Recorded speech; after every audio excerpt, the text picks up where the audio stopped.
चलिए अब आपको बताएंगे न्यूटन के गति के द्वितीय नियम। समझिएगा, सब एकदम डिटेल से बतावेंगे। देखते होंगे खिलाड़ी कैच लेते समय अपने हाथों को पीछे की ओर खींचता है ना। कराटा वाला व्यक्ति ईट को ईट पर रख के दो ईट सरिया करके मारता है, हाथ से तेजी से झटका देता है तो तोड़ देता है ना। हम पक्के फर्श के बजाय गीली मिट्टी पर कूदते हैं तो कम चोट लगता है। ये सब बतावेंगे। ये सब न्यूटन के गति के दूसरा नियम के कारण है। पहले समझते हैं, समझ रहे हैं ना। ध्यान दीजिए, न्यूटन के गति का कैमा नियम? दूसरा नियम या द्वितीय नियम भी बोल सकते हैं। न्यूटन के गति का दूसरा नियम या न्यूटन के गति का द्वितीय नियम। Newton second law of motion. Newton के गति का दूसरा नियम क्या है? आपसे पूछ दिया, कहेगा न्यूटन के गति के द्वितीय नियम को लिखें, तो रटिए नहीं सीखिए। दो तरह से हम परिभाषित किए, इसको दो तरह से नियम को लिखे हैं। पहला नियम ऐसे, पहला तरह से इस तरह लिखे नियम, किसी बाह्य असंतुलित बल के द्वारा, किसी बाह्य असंतुलित बल के द्वारा किसी वस्तु में उत्पन्न त्वरण, किसी वस्तु में उत्पन्न त्वरण उस पर या उस वस्तु पर, उस पर लगाए गए बल के समानुपाती तथा उसके द्रव्यमान के व्युत्क्रमानुपाती होते हैं। समानुपाती व्युत्क्रमानुपाती समझावेंगे, अर्थात करके यहाँ पर नहीं लिखाए हैं लेकिन लिखावेंगे आगे। अर्थात जो बल होता है ना, जो त्वरण उत्पन्न होता है ना, डियर त्वरण, अर्थात कह सकते हैं ए समानुपाती एफ, इसको समीकरण बल मान लेंगे, और ए व्युत्क्रमानुपाती एम। जब कोई राशि नीचे रहता है बटा के तो व्युत्क्रमानुपाती होता है, और जब दोनों राशि ऊपर रहता है तो समानुपाती होता है। दो राशि में एक राशि ऊपर है एक राशि नीचे, तब व्युत्क्रमानुपाती, और दोनों राशि ऊपर तब समानुपाती। तो कहा ना, किसी बाह्य असंतुलित बल के द्वारा किसी वस्तु में उत्पन्न त्वरण मैंने समझाए थे एक्सीलरेटर, समय में परिवर्तन के साथ साथ वेग बढ़े चाहे घटे चाहे समान रहे, है ना। वेग में परिवर्तन की दर को त्वरण कहते हैं। उत्पन्न त्वरण को द्वारा सूचित किया जाता है उस पर या उस वस्तु पर लगाए गए बल के समानुपाती तथा उसके द्रव्यमान के व्युत्क्रमानुपाती होते हैं कर दिया। तो A directly inversely proportional to 1/m, A directly proportional to f। इसको मानिए समीकरण बना, इसको समीकरण 2। अब यहाँ पर नहीं लिखावेंगे, हम साबित करके बतावेंगे सब, ठीक ना। तो एक तरह से तो ऐसे हो गया, और दूसरे तरह से संवेग के रूप में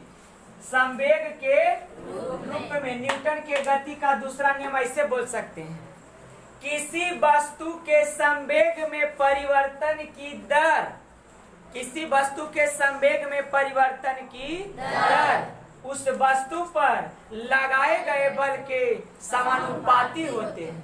उस वस्तु पर लगाए गए बल के समानुपाती, अर्थात किसी वस्तु का प्रारंभ में संवेग था P1, अंतिम में संवेग हो गया P2। लेकिन अभी संवेग नहीं समझ में आता होगा, संवेग भी पढ़ावेंगे। संवेग का अर्थ होता है चोट, मारते हैं तक कितना कस के चोट लगेगा, उसी से संवेग निकलेगा। देखिएगा, किसी वस्तु का प्रारंभिक संवेग P1, अंतिम संवेग P2, तो कहेंगे ना कि संवेग में कितना परिवर्तन हुआ, तो कहिएगा अंतिम वाला से प्रारंभिक वाला घटा दीजिए। नहीं समझ में आया, कहें कि एक वस्तु का संवेग है 10 kg मीटर प्रति सेकेंड, कितना 10 और 5 सेकेंड के बाद 20 kg मीटर प्रति सेकेंड हो जाता है, कितना समझिएगा बात को। तो बताइए उसके संवेग में कितना परिवर्तन हुआ? 10 था, हो गया, तब परिवर्तन कितना हुआ? तो अंतिम वेग माइनस प्रारंभिक वेग। तो इसे हमारा ये P2 बना लिए P1, तो यहाँ करबो क्या? P2 minus P1। आ कितना समय में? वहां करिए 5 सेकेंड में, लेकिन यहाँ तो कुछ समय लगवे ना करता है। तो कई सेकेंड में? 30 सेकेंड में। तो 30 से भाग दे दिए, भाग दे देंगे। तब बोलिए ये क्या निकला? ये हुआ संवेग में परिवर्तन। खाली ऊपर वाला क्या हुआ? ये कितना बढ़ा चाहे घटा। और टी से जब समय से भाग दे देंगे ना डियर, तो इसको पढ़ेंगे परिवर्तन की दर। परिवर्तन की दर। तो संवेग में परिवर्तन की क्या है? दर। बल के क्या होते हैं? समानुपाती। संवेग में परिवर्तन की दर बल के क्या होते हैं? नियम कहा किसी वस्तु के संवेग में परिवर्तन की दर उस पर वस्तु पर लगाए गए बल के समानुपाती होते हैं। यानी F directly proportional to P2 minus P1 बटा T, या F असमानुपाती को बराबर करने का नियम है कि वहां नियतांक जोड़ा जाता है। क्या? तो यहाँ पर के नियतांक जोड़े, यहाँ के क्या दिए हैं? नियतांक। जैसे समानुपाती में कोई नियतांक दीजिएगा, नियतांक अर्थ होता है कोई नियत मान, कोई नियत मान, बहुत छोटा मान होता है। तो जैसे ही समानुपाती में के देंगे ना, तो जो समानुपाती रहता है वो क्या हो जाता है? बराबर। क्या हो जाता है? बराबर। अब P2 माइनस P1 बटा T, समझ रहने वाला। लिख दिए यदि के बराबर 1 छोटा मान है, यदि के बराबर या के बराबर इकाई हो, लिख सकते इकाई माने 1। तब बोलिए डियर यहाँ के मान कई रखेंगे? तो 1 से इतना में गुना करेंगे तो इतनी न रह जाएगा। यानी F बराबर हो गया P2 माइनस P1 बटा T। F बराबर संवेग में परिवर्तन की दर उस वस्तु पर लगाए गए बल के बराबर होते हैं। क्या होते हैं? बराबर। साबित हो गया। किसी वस्तु के संवेग में परिवर्तन की दर उस वस्तु पर लगाए गए बल के बराबर होते हैं। क्या होते हैं? बराबर होते हैं। तो न्यूटन के गति का दूसरा नियम समझ में आया? फिर से पहला बोलते हैं, किसी बाह्य असंतुलित बल के द्वारा, किसी बाह्य असंतुलित बल के द्वारा किसी वस्तु में उत्पन्न त्वरण उस पर लगाए गए बल के समानुपाती तथा उसके द्रव्यमान के व्युत्क्रमानुपाती होते हैं। न्यूटन महाराज कहे ना कि कोई भी वस्तु में अगर आप कोई भी वस्तु पर अगर बल लगा रहे हैं तो इसमें जो त्वरण उत्पन्न होगा ना वो बल के समानुपाती होगा। मतलब बल जितना ज्यादा लगाइएगा, बल जितना ज्यादा लगाइएगा त्वरण उतना ज्यादा उत्पन्न होगा, वेग ज्यादा में परिवर्तन करेगा। और कहे द्रव्यमान के क्या होते हैं? व्युत्क्रमानुपाती। बड़का गो वस्तु रहेगा खूब द्रव्यमान वाला, अच्छा 10 केजी वाला पर ज्यादा बल लगेगा कि 50 केजी वाला पर? 50 केजी वाला पर कि 10 केजी पर? नहीं, एगो 50 केजी वाला एगो ट्रक खड़ी कर दे कहीं पर, आ एगो कहीं पर टेकर खड़ी कर दे, तो किसको पर माने किसके वेग में परिवर्तन ज्यादा होगा? ट्रक के कि टेकर के? टेकर के ना होगा बंधु जी। कि न्यूटन महाराज कहे ना कि किसी वस्तु के संवेग वाला नहीं, पहली वाला बोलते, किसी बाह्य असंतुलित बल के द्वारा किसी वस्तु में उत्पन्न त्वरण लगाए गए बल के समानुपाती होते हैं और उसके द्रव्यमान के व्युत्क्रमानुपाती त्वरण। अगर वेग द्रव्यमान है ज्यादा तो त्वरण उत्पन्न होगा कम, और द्रव्यमान रहेगा कम तो त्वरण उत्पन्न होगा ज्यादा। अब बल के समानुपाती होते हैं। बल लगाइए ज्यादा तो त्वरण भी होगा ज्यादा, बल लगाइए कम तो त्वरण उत्पन्न होगा कम। तो समानुपाती और व्युत्क्रमानुपाती में यही अंतर है।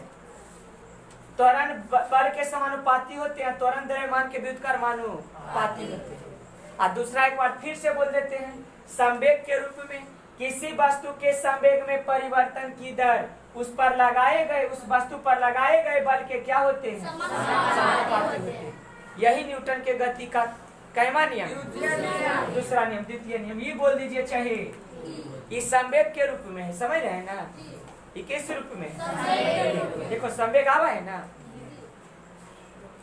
यहाँ तक दिक्कत। और इसके बाद अब पढ़ावेंगे कि न्यूटन के गति के दूसरे नियम से बल का व्यंजक प्राप्त होता है। बल का व्यंजक मीन्स सूत्र। न्यूटन के गति के दूसरे नियम से क्या प्राप्त होता है? बल का व्यंजक या सूत्र। ज्ञात करके बताते हैं। चलिए समझिएगा आगे। लिखाए न डियर, न्यूटन के गति के दूसरा नियम लिखा दिए। अब लिखाए हैं कि न्यूटन के गति के द्वितीय नियम से, न्यूटन के गति के द्वितीय नियम से बल का व्यंजक या सूत्र ज्ञात होता है। बल का व्यंजक या सूत्र ज्ञात होता है। और न्यूटन के गति के पहले नियम से क्या ज्ञात होता था? बल की परिभाषा। न्यूटन के गति के प्रथम नियम से बल के परिभाषा, और न्यूटन के गति के दूसरे नियम से बल का व्यंजक यानी सूत्र। बल का व्यंजक या सूत्र। न्यूटन के गति के प्रथम नियम को क्या कहा गया था? गैलीलियो का नियम या गैलीलियो का जड़त्व नहीं बताए थे? न्यूटन के गति के दूसरे नियम से बल का व्यंजक ज्ञात करें। अब समझिए बढ़िया से, आप लोग समझिएगा, ठीक ना? ध्यान दीजिए। पहले न बंधु जी मान लेते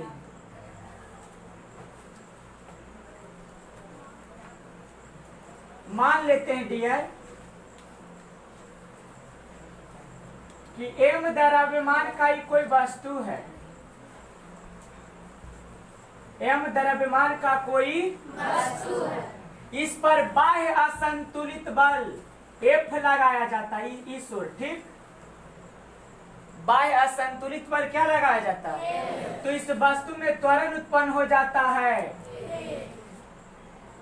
तो इस वस्तु में त्वरण कितना उत्पन्न होता है?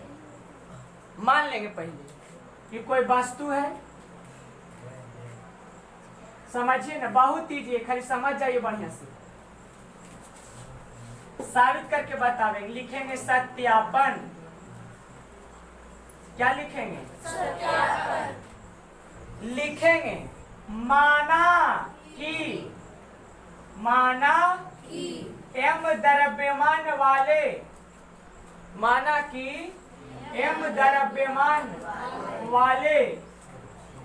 किसी वस्तु पर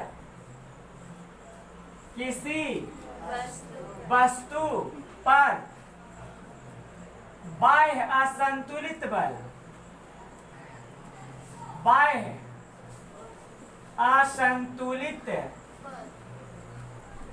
बल, हाँ ऐसे बोली है, बल F लगाया जाता है। F लगाया जाता है तो त्वरण A उत्पन्न होता है। A उत्पन्न होता है। फिर से क्या लिखे डियर? माना कि एम द्रव्यमान वाले किसी वस्तु पर बाह्य असंतुलित बल F लगाया जाता है तो त्वरण A उत्पन्न होता है। तो यहां से लिखेंगे न्यूटन के गति के दूसरे नियम से या द्वितीय नियम से भी बोल सकते हैं। न्यूटन के गति के दूसरे याद कीजिए न्यूटन महाराज के नियम। तो न्यूटन महाराज कहे थे किसी वस्तु पर, यदि किसी वस्तु पर बाह्य असंतुलित बल लगाया जाए तो उत्पन्न त्वरण उस वस्तु के फिर से बोलते हैं, गलती बोल दी। जब किसी वस्तु पर या यदि किसी वस्तु पर बाह्य असंतुलित बल लगाया जाता है तो उसमें उत्पन्न त्वरण लगाए गए बल के समानुपाती तथा उसके द्रव्यमान के व्युत्क्रमानुपाती होते हैं। अभी ना पढ़े हैं। यदि किसी वस्तु पर बाह्य असंतुलित बल लगाया जाता है तो उत्पन्न त्वरण उस पर लगाए गए बल के क्या समानुपाती और द्रव्यमान के व्युत्क्रमानुपाती होते हैं। अभी पढ़ाई की नहीं? तो वही न्यूटन के गति के दूसरा नियम याद कीजिए। न्यूटन के गति के कैमे नियम से क्या कहे थे? न्यूटन महाराज कहे थे कि यदि किसी वस्तु पर बाह्य असंतुलित बल लगाया जाए तो वस्तु में उत्पन्न त्वरण उस पर लगाए गए बल के समानुपाती। तो देखिए ना, माना कि m द्रव्यमान वाले किसी वस्तु पर बाह्य असंतुलित बल लगाया जाता है तो त्वरण a उत्पन्न होता है। तो यहाँ चलिए, यहाँ न्यूटन के गति के दूसरे नियम के अनुसार किसी वस्तु में उत्पन्न त्वरण को किसके द्वारा सूचित किया जाता है? a द्वारा। उत्पन्न त्वरण उस वस्तु पर लगाए गए बल के समानुपाती, इसको मान लेंगे समीकरण। तथा इतना ही नहीं, जो त्वरण उत्पन्न होता है ना वो द्रव्यमान के क्या होते हैं? तब वस्तु का द्रव्यमान कितना माने हम लोग? तो द्रव्यमान 1/m के क्या होते हैं? व्युत्क्रमानुपाती। इसको क्या पढ़ते हैं जी? सीधा सीधी ऊपर रहे तो समानुपाती, एगो ऊपर एगो नीचे रहे तो पढ़े सीख जाइए। इसको समीकरण 2 मानेंगे। इसको पढ़ते ए समानुपाती। ए अभी सीख लिया बढ़िया से जी, अभी सीख रहा। ए समानुपाती, इसको क्या पढ़ते हैं? इसको क्या पढ़ते हैं? ए व्युत्क्रमानुपाती ए व्युत्क्रमानुपाती ऐसे पढ़िए। ए व्युत्क्रमानुपाती ए समानुपाती। समानुपाती कब? जब सीधा सीधा ऊपर रहे समानुपाती, और जब एक राशि ऊपर है एक राशि रहे नीचे तो क्या उसको पढ़ते हैं? इसका मतलब होता है अगर बल का मान बढ़ता है तो त्वरण का मान भी बढ़ेगा, अगर बल का मान घटता है तो त्वरण का मान भी घटता ही करता है। जीना है साथ में मरना है। जे घटना इसको होगा वही घटना इसको होगा। तो मरती तो जीता है। लेकिन इसमें उल्टा, इसमें होता है उल्टा।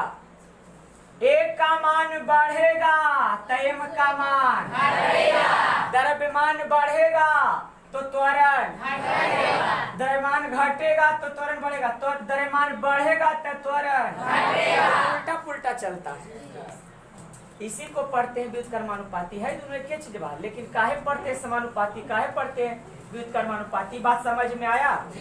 जब दोनों ऊपर रहे सीधा सीधा रहे तो समानुपाती, एगो सीधा एगो बन बटा है एगो, तो एकरा पढ़े व्युत्क्रमानुपाती। पढ़े कैसे? फिर से कर बोलो। ए समानुपाती और ए व्युत्क्रमानुपाती एम। न्यूटन महाराज कहे थे ना कि किसी वस्तु पर आप बल लगाइएगा तो जो उसमें त्वरण उत्पन्न होगा वो बल के क्या होगा? समानुपाती। न्यूटन महाराज फिर कहे कि जो त्वरण उत्पन्न होगा वो द्रव्यमान के क्या होगा? व्युत्क्रमानुपाती। यह 2 बात तो याद रखना है। यही न्यूटन के गति का कैमा नियम है। और दूसरे नियम से किसका व्यंजक प्राप्त होता है? बल का। देखो ना, बल का व्यंजक आवेगा।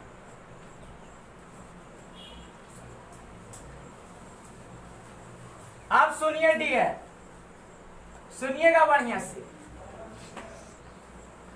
यहाँ समीकरण 1 हो गया, समीकरण 2। तब लिखेंगे समीकरण 1 गुना समीकरण 2। क्या लिखेंगे डियर? समीकरण 1 गुना समीकरण 2। तो नियम है समीकरण के गुना होता है बायां पक्ष के गुना और दायां पक्ष के गुना दायां पक्ष से। तो ए गुना समानुपाती त समानु एफ त गुना 1/। दायां पक्ष के गुना दायां पक्ष से और बायां पक्ष के गुना। बोलिए यहाँ तक दिक्कत है? बोलिए सब क्या रहा है समझ? अब बोलिए यहाँ ए गुना ए क्या होगा डियर? ए गुना ए। चलिए यही तो गलती है, हम सीखेंगे सर, बढ़िया से सीखिए। ध्यान दीजिए फिजिक्स में मैथ नहीं हो रहा है कि ये गुना ये क्या हो जाएगा? ये सब अदिश राशि है, लेकिन ये दोनों कौन राशि है? ऐसे भी फिजिक्स में भौतिक राशि के गुना जब करते हैं ना तो उसका स्क्वायर नहीं होता है। क्यों? याद रखिए, फिर से बोलते हैं, भौतिक राशि के गुना में या भौतिक राशि का वर्ग, भौतिक राशि का घन नहीं होता है। गुना कर देंगे बल गुना बल, तो क्या बल के स्क्वायर हो जाएगा? क्या कहिएगा? बल गुना बल क्या होता है? आपको ज्ञान नहीं था, ज्ञान हुआ ना कि भौतिक राशि में जब हम गुना करेंगे तो उसका स्क्वायर, उसका क्यूब, पावर 4 सब नहीं होता है। अब ज्ञान हुआ ना? तो बल के गुना बल से करेंगे तो बल ही होगा, बल के स्क्वायर। हाँ, मात्रक का वर्ग होगा। जैसे बल का मात्रक क्या होता है? न्यूटन। बल का मात्रक क्या होता है? तो ये हो जाएगा न्यूटन गुना न्यूटन। जैसे कहे ना डियर, लंबाई गुना लंबाई, लंबाई गुना लंबाई क्या होगा? भौतिक राशि सब है, तो लंबाई गुना लंबाई होगा लंबाई, लेकिन लंबाई कैसा है? मात्रक। लंबाई कैसा है? मात्रक। तो ये हो जाएगा मीटर। समझिएगा बात। मात्रक का गुना करने पर मात्रक का वर्ग होता है, मगर भौतिक राशि का वर्ग नहीं होता। दिक्कत होगा? करेंगे ऐसे डियर, लिख देंगे बल गुना बल हो गया। बेग गुना बेग क्या होगा? बेग स्क्वायर ना, बेग होगा। बेग गुना बेग, लेकिन बेग का ऐसा मात्र, बेग का ऐसा मात्र हो जाएगा मीटर स्क्वायर प्रति सेकेंड। ऐसे हो सकता है, मात्रक का वर्ग हो सकता है, लेकिन भौतिक राशि का वर्ग नहीं होता। क्या इस सब बात समझ में आ रहा है? बोलिए ना। तब बोलिए ए गुना ए क्या होगा? ए गुना ए क्या होगा? समानुपाती तो, और ऊपर गुना ऊपर भिन्न के गुना है। मैथ में तो पढ़ रही है, एफ गुना ए बटा तो एम तो। यहाँ तक समझ में आ रहा? बोलिए ना हाँ या ना। यहाँ पर न डियर बराबर हमें करना है। क्या करना है? तो किसी भी भौतिक राशि जब समानुपाती में रहे और उसको बराबर करना है तो वहाँ नियतांक को दिया जाता है, नियतांक से गुना किया जाता है। किससे? तो ए है, और यहाँ समानुपाती के जगह कर देंगे क्या? तो यहाँ क्या देना होगा? नियतांक। के क्या है? पूछेगा के क्या है? हाँ, तो के इंटू एफ बटा यहाँ के दिए ना जैसी नियतांक, तो क्या हो गया? नियतांक का अर्थ होता है मान को नियत कर देना। नियत माने बराबर। तो लिख देते हैं जहां के बराबर जहां के बराबर क्या नियतांक, ऐसे लिख देते हैं ये। जहां के नियतांक है, जहां के नियतांक है, जहां के क्या है आप बगलवे में लिख देते हैं, नहीं तो जी लिख देते हैं।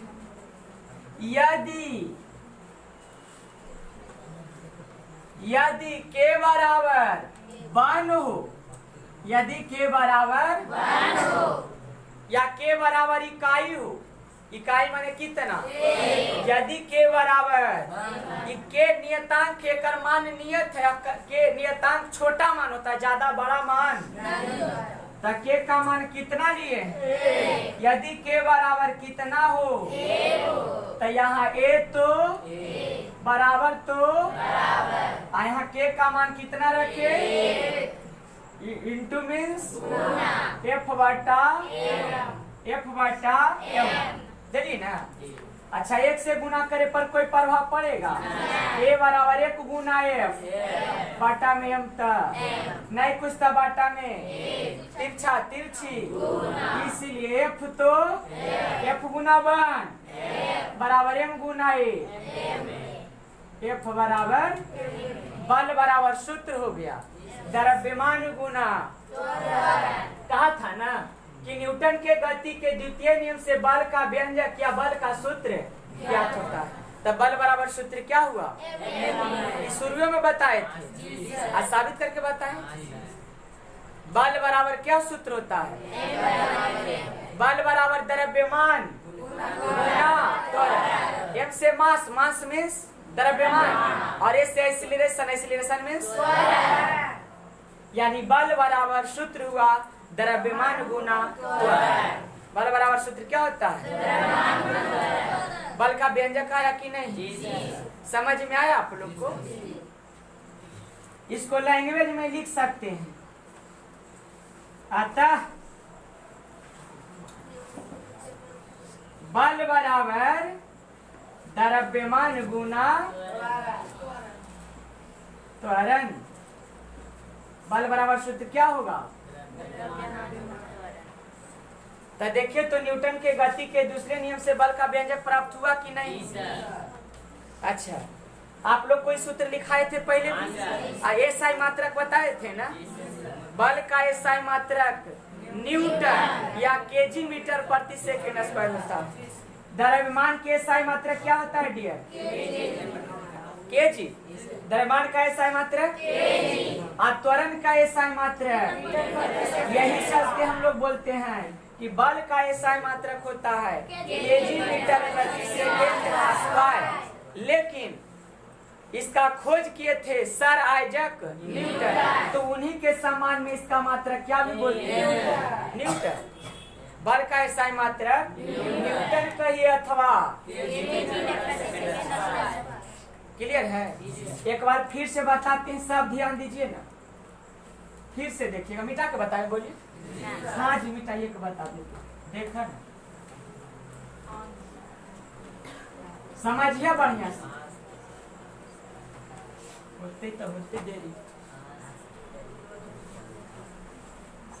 न्यूटन के गति के दूसरे नियम से बल का व्यंजक ज्ञात करें। सत्यापन में चलेंगे। माना कि एम द्रव्यमान वाले किसी वस्तु पर बाह्य असंतुलित बल एफ लगाया जाता है तो त्वरण ए उत्पन्न होता है, त्वरण ए उत्पन्न होता है। तो न्यूटन के गति के दूसरे या द्वितीय नियम से, याद कीजिए न्यूटन महाराज के दूसर का नियम, न्यूटन के गति के दूसरे या द्वितीय नियम से किसी, ऐसे बोले, यदि किसी वस्तु पर बाह्य असंतुलित बल लगाया जाए तो उत्पन्न त्वरण उस पर लगाए गए बल के समानुपाती। तो यहाँ पर वस्तु पर बल कितना लगाए हैं, वस्तु में त्वरण कितना उत्पन्न हो रहा है। तो न्यूटन के गति के दूसरे नियम के अनुसार यहाँ उत्पन्न त्वरण ए उस पर लगाए गए बल F के क्या होंगे? ये तो कह रहे न्यूटन महाराज कि जो त्वरण उत्पन्न होगा बल लगाने से वो बल के क्या होंगे? समानुपाती। इसको मान लीजिए। तथा उनके द्रव्यमान के व्युत्क्रमानुपाती होते हैं। कौन? त्वरण। जो त्वरण उत्पन्न होता है बल के समानुपाती, लेकिन त्वरण के व्युत्क्रमानुपाती। इसको व्युत्क्रमानुपाती पढ़ते हैं। इसको मान लीजिए समीकरण। अब क्या करें डियर? समीकरण 1 गुना समीकरण 2। समीकरण 1 गुना समीकरण 2। तो समीकरण के गुना कैसे होता है? बायां पक्ष के गुना दायां पक्ष के गुना। तो ये गुना ये होगा समानुपाती। F F इसका दायां पक्ष और गुना इसका दायां पक्ष 1/a। दायां पक्ष के गुना दायां पक्ष से बायां पक्ष के गुना। बोलिए डियर ये गुना ये क्या होगा? ए स्क्वायर लिखे ना। बाद में कहिए कि मास्टर बस से गलती हो गई। हाँ, भौतिक राशि का वर्ग F गुना 1/m। तो यहाँ नहीं रुक जाइए। या ए तो रहने देते हैं। इस समानुपाती न है, अभी मान नियत नहीं है बराबर। तो मान को बराबर करना है, नियत करना है। तो यहाँ नियतांक लगाना होगा। क्या लगाना होगा? तो यहाँ नियतांक लगाना। कितना नियतांक लगा दें? के। जैसे के यहाँ नियतांक लगाएंगे तो जो समानुपाती था वो क्या हो जाता है? इधर F/।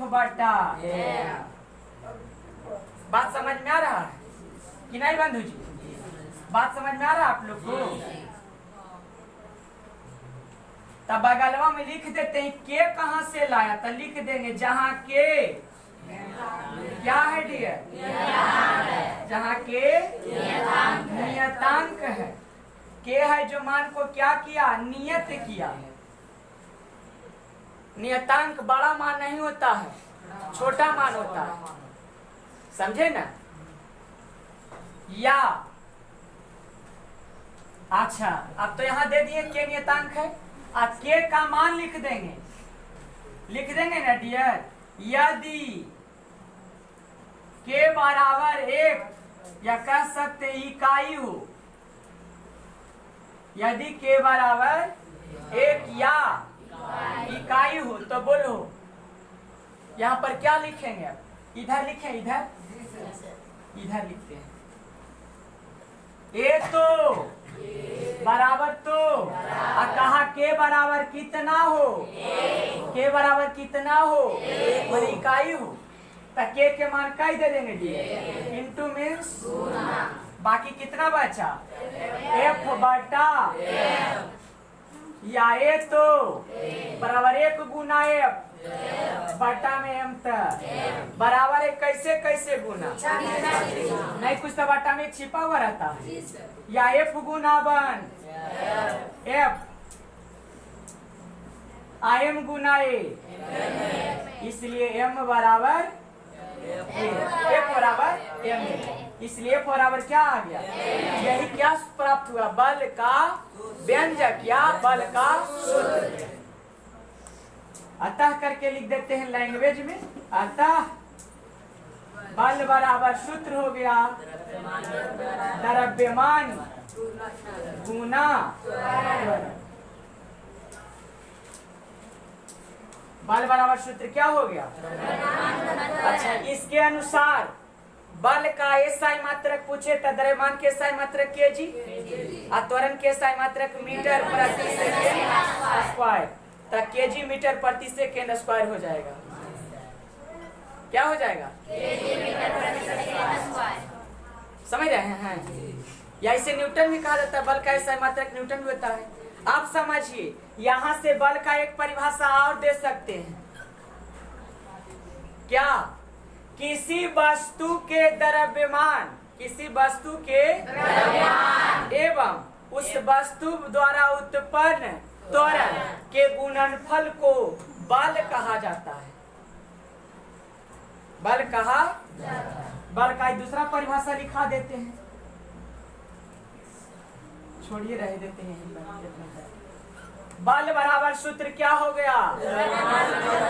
देखिए ना, न्यूटन के गति के दूसरे नियम से बल का व्यंजक ज्ञात करे कहा था, तो ज्ञात कर दिए, साबित किए कि नहीं? बोलिए फिर से बताइए, इसको बनाइए, समझिएगा डियर। अगला कह रहे हैं संवेग के रूप में बल का व्यंजक ज्ञात करें। किस रूप में? संवेग के रूप में बल का व्यंजक ज्ञात करें। बल का व्यंजक फिर ज्ञात करें, मगर किस रूप में? संवेग के रूप में। संवेग अभी आप लोग को नहीं पढ़ाए हैं, अच्छा पढ़ा देंगे, ध्यान नहीं रहा कि पहले संवेग पढ़ाते कि संवेग क्या है। तब बोल देते हैं किसी वस्तु के द्रव्यमान, पढ़ावेंगे। संवेग का अर्थ होता है सीधा एकदम ठेठ में चोट। अगर हम आपको पीटते हैं, समझ रहे ना, तो आपका चोट निर्भर करता है कि कितना द्रव्यमान वाला डंडा है, आप कितना के वेग से पिटाई हो रहा है। अधिक द्रव्यमान वाला डंडा है, अधिक वेग से पीटे तो अधिक चोट उत्पन्न होगा, यानी अधिक संवेग उत्पन्न होगा। संवेग कोई चोट कोई संवेग कहते हैं। तो संवेग क्या है?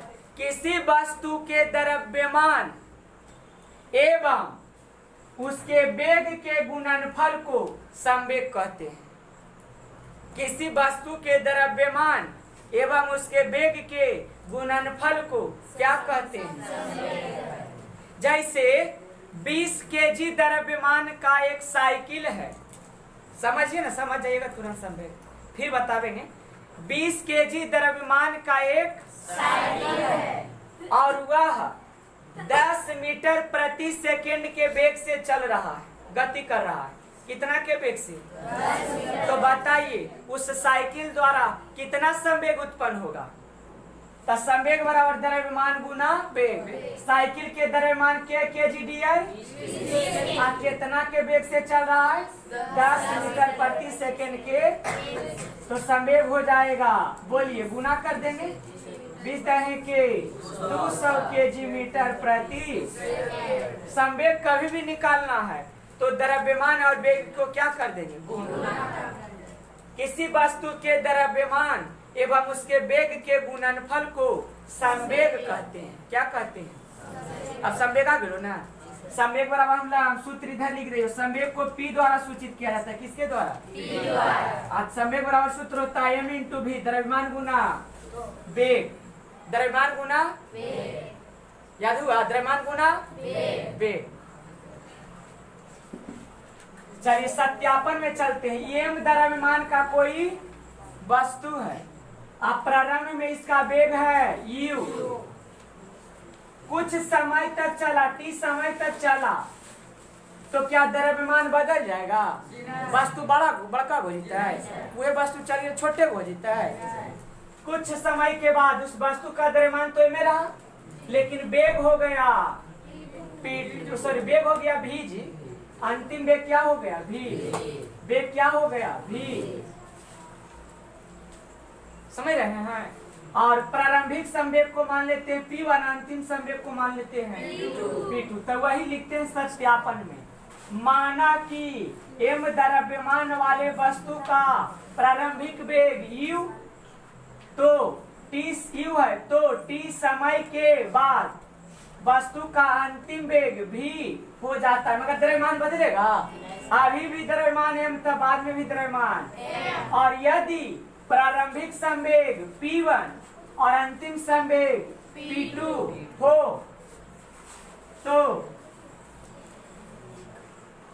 हो तो लिखेंगे वस्तु का प्रारंभिक संवेग तो वस्तु का प्रारंभिक संवेग, वस्तु का प्रारंभिक संवेग, प्रारंभिक संवेग को किससे सूचित किए? बोलिए ना डियर, बोलिए ना। ऐसे अगली बार लिख देते हैं। तो वस्तु का प्रारंभिक संवेग, संवेग बराबर सूत्र होता है द्रव्यमान गुना वेग। किसी भी वस्तु का संवेग पूछे तो संवेग बराबर सूत्र क्या होता है? तो कहा वस्तु का प्रारंभिक संवेग, ये वस्तु है, इसका प्रारंभिक, तो प्रारंभिक संवेग को क्या माने हैं? यदि प्रारंभिक संवेग P1 तो प्रारंभिक संवेग को माने हैं बराबर तो द्रव्यमान गुना वेग सूत्र होता है। तब प्रारंभ में कब बंधु जी? प्रारंभ में वस्तु का द्रव्यमान क्या था?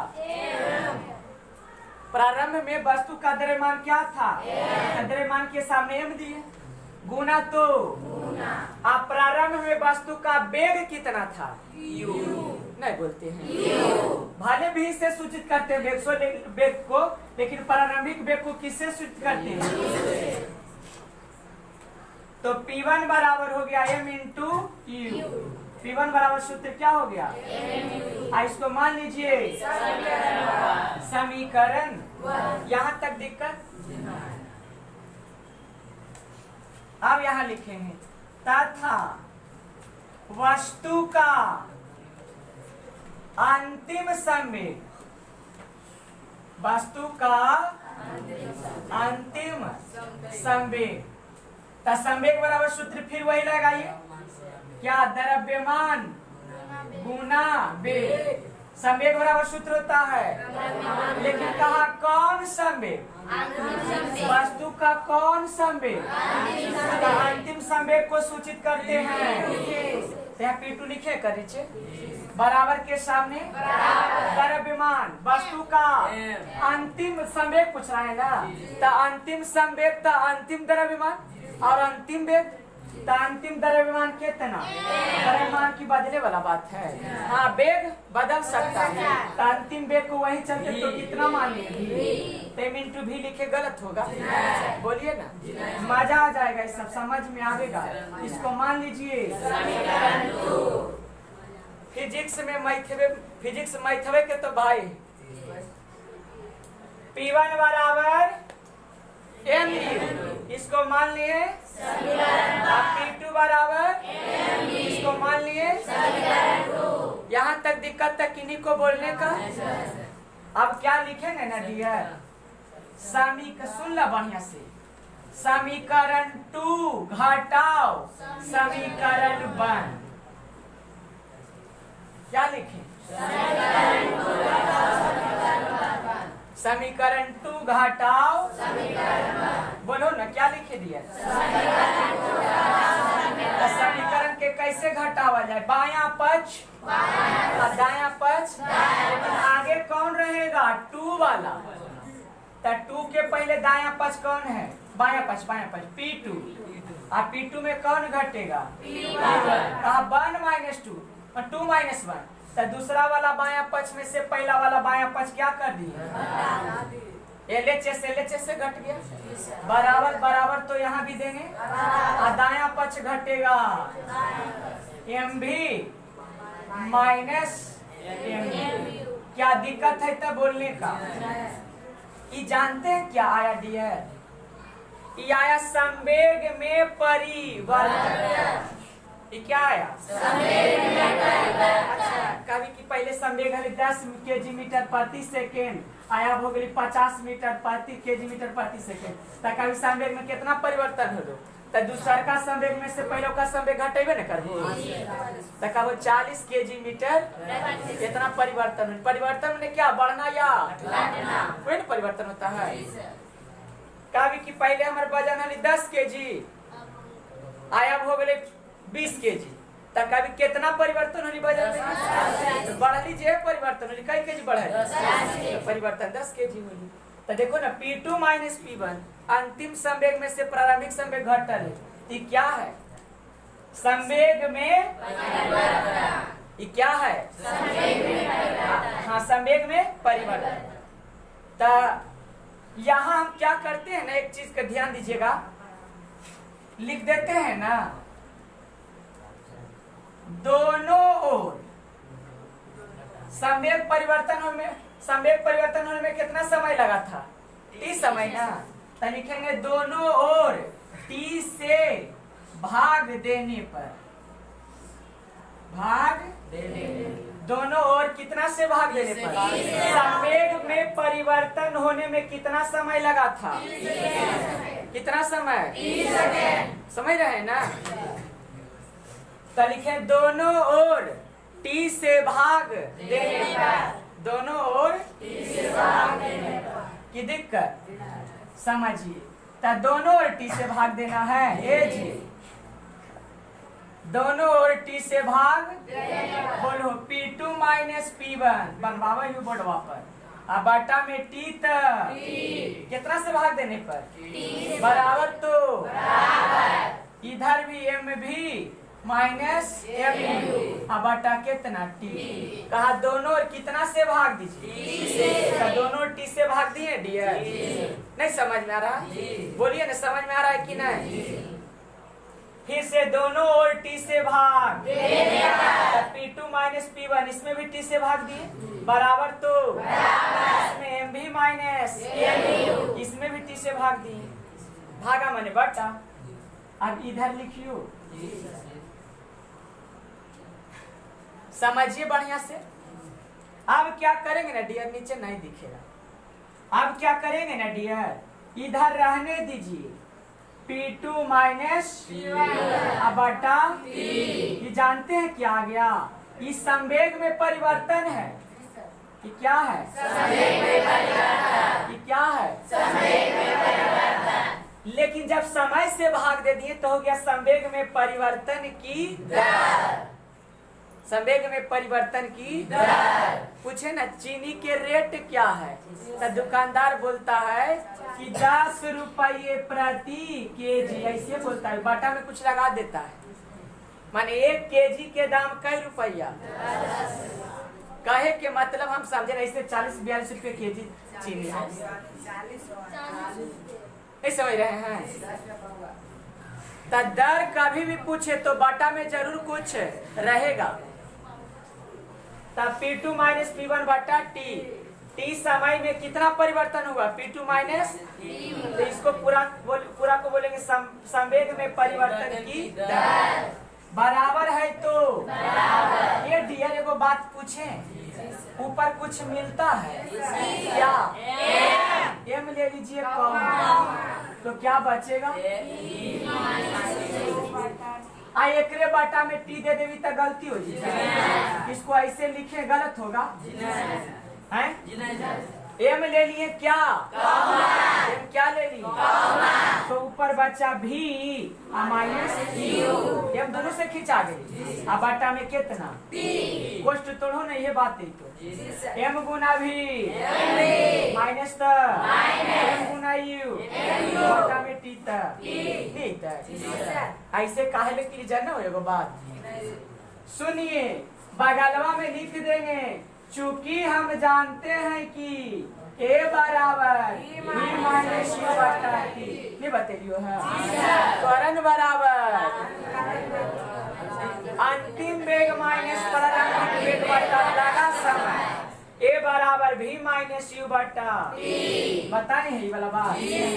इधर लिख दियो जरी सही से, चूंकि हम जानते हैं कि हम ही नहीं जाने तो अन्य जानना हो, चूंकि हम जानते हैं कि कौचे जानना हो? हाँ, a बराबर v माइनस से जानते हैं आप लोग, या P2 माइनस P1 बटा t बराबर तो m तो आप बोलिए डियर v माइनस u बटा के v माइनस u बटा t के बदली आज a दे देंगे तो गलत हो जाएगा हैं? समझ में आ रहा है? या P2 माइनस P1 बटा में t तो t बराबर तो अब फिर बगलवा में लिखेंगे चूंकि f बराबर m, इहो पढ़ा लिए F बराबर न्यूटन के गति के दूसरे नियम से साबित करके पढ़े। F बराबर आज ma के बदली F दे देंगे तो क्या गलत हो जाएगा? है गलत हो जाएगा बंदी। अब उलट के लिखेंगे, अतः F बराबर P2 माइनस P1 बटा T। जानते ही क्या आया? बल बराबर संवेग में परिवर्तन की दर। खाली ऊपर वाला रहता था, बोलते संवेग में परिवर्तन, लेकिन समय से भाग मारा ले तेरा बोलबे संवेग में परिवर्तन की दर। समझे? किसी वस्तु पर लगाया गया बल उसके संवेग में परिवर्तन के दर के क्या होते हैं? बराबर। ऐसे समानुपाती वहां लिखे लियो, तो समानुपाती में नियतांक जोड़े तो बराबर नहीं आया था, तो वही बराबर हो जाता है। तो साबित करके बताएं, कैसे बता दें? लिख सकते हैं प्रूव्ड माने साबित किया। एजा जरी साक्षर लैंग्वेज में लिख दियो, जगह भी नहीं है को नहीं दिख तो इसको कह सकते हैं बल बराबर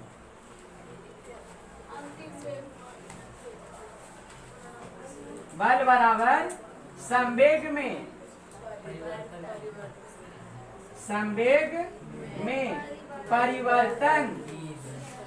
परिवर्तन की दर। बल बराबर क्या डियर? बल बराबर संवेग में परिवर्तन की दर। ध्यान दीजिएगा, बल बराबर क्या?